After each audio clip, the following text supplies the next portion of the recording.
Halo teman-teman, perkenalkan nama saya Sangkem Bernardo Nebaho. Pada kesempatan ini kita bertemu di channel saya Onik TV. Pada kesempatan ini kita akan membahas tentang kasus yang lagi viral teman-teman, yaitu kasus pembunuhan saudari kita Vina 8 tahun yang lalu, tepatnya di tahun 2016.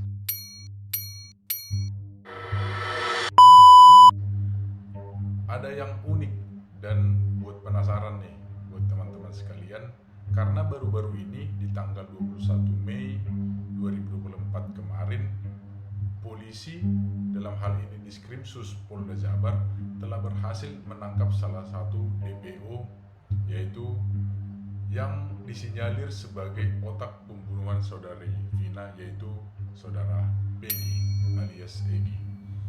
Nah, pada kesempatan ini saya akan membahas tentang update pembunuhan dari saudari Vina, tapi izinkan saya menyampaikan turut belasungkawa atas kasus ini. Kita berharap ke depan tidak ada lagi kasus serupa yang menimpa saudari-saudari kita ke depannya. Teman-teman sekalian, dari update kasus pembunuhan ini, saya akan mengulik ada beberapa kejanggalan yang harus perlu dipertanyakan teman-teman, yaitu Peggy ini ditangkap di tanggal 21.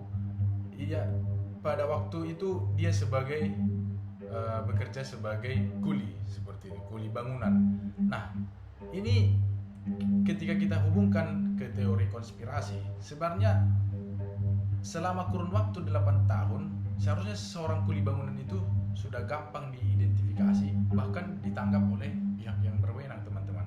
Tapi bisa kita lihat selama kurun waktu 8 tahun polisi baru berhasil untuk menangkap saudari Peggy ini, yang notabene sekali lagi dia sebagai kuli bangunan. Agak kurang masuk akal, bukan? Nah, yang kedua teman-teman, yang patut menjadi tolak ukur kejanggalan, kenapa saudari Peggy ini tidak melarikan diri saja? Karena dia ditangkap itu tepat di Bandung. Memang dari informasi yang beredar, dia sering sekali pindah dari Bandung ke Cirebon, tapi dalam arti dia bekerja sebagai kuli bangunan, tidak lebih dari itu. Nah, ketika kita ketahui dia seorang kuli, sebenarnya tidak masuk akal ketika dia tidak melarikan diri jika yang ditangkap kemarin itu adalah Peggy yang sebenarnya, seperti itu. Nah, yang ketiga juga teman-teman, yang paling janggal menurut saya itu adalah yang dibunuh, yaitu saudara Egy ini merupakan anak polisi. Seharusnya ketika sebuah kasus yang berhubungan langsung dengan kepolisian, seharusnya polisi harus mengambil langkah cepat seperti itu. Tapi kenapa dari kurun waktu 8 tahun sekali lagi kasus ini baru naik lagi seperti itu? Ini kan istilahnya kalau kita hubungkan ke teori konspirasi, ini kejanggalan yang mungkin tidak terpikirkan oleh teman-teman semua, tapi ini harus serius kita pikiri seperti itu. Nah, yang keempat teman-teman, dari 11 yang dihukum oleh yang ditetapkan oleh pengadilan, 8 diantaranya sudah menjalani hukuman penjara, ada yang seumur hidup dan ada juga yang sudah bebas. Kenapa diantara yang 8 ini tidak langsung terus terang seperti itu?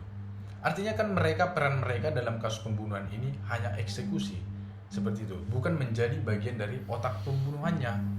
Apakah mereka sanggup menerima hukuman untuk dirinya sendiri, sedangkan otak dari pembunuhan saudari Vina itu tidak ditangkap oleh polisi? Nah, ini menjadi kejanggalan yang harus kita pikiri secara mendalam teman-teman. Artinya dari 8 orang yang menjadi tersangka dan sudah menjalani hukuman ini, seharusnya secara logika mereka tidak tinggal diam teman-teman. Mereka pasti menceritakan sesungguhnya apa yang terjadi seperti itu. Tapi dari fakta yang kita lihat, mereka diam seperti itu. Dan mungkin saya takutnya karena ini kasusnya sudah lama seperti itu ya. Jadi barang bukti dan pemikiran mereka juga sudah banyak yang lupa seperti itu. Nah, artinya di sini sangat disesalkan juga dari pihak kepolisian. Kenapa? Ketika waktu film dari Vina itu diputar, netizen heboh, di situ baru polisi mengambil langkah seperti itu. Artinya dengan semua alat yang dimiliki oleh kepolisian kita hari ini yang sudah canggih, seharusnya kasus ini cepat sih untuk selesai. Dan yang paling penting itu adalah untuk keadilan, sekali lagi untuk korban, teman-teman.